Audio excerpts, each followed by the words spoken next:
my other introduction to my Jewish background was one day in southern France again. I must have been about 8 years old.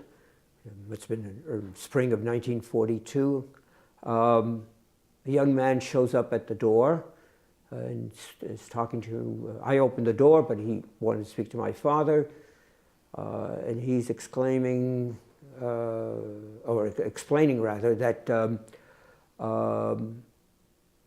we are canvassing the neighborhood. We understand you're a Jewish family, and I'm organizing Jewish Boy Scouts.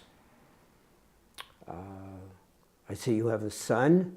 Would you be interested in having him become a member of our Jewish Boy Scout organization? And my father said yes. And so we had an outing a couple of weeks later. And so we packed our lunches and took a hike in the forest.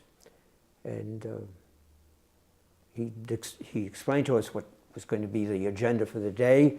We were going to build some kind of a structure with twigs and branches and so on. And then we're going to sit around in a circle and we're going to have a little discussion. So we got that little hut built. It was just a model pretty quickly. And then we sat down and he told us the story of Purim. It was my first introduction to any Jewish history or Jewish culture. Now, in retrospect, consider the irony of March or April of 1942.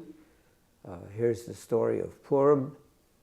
And not far away, we're experiencing another Purim. Of course, at the time, none of us knew that.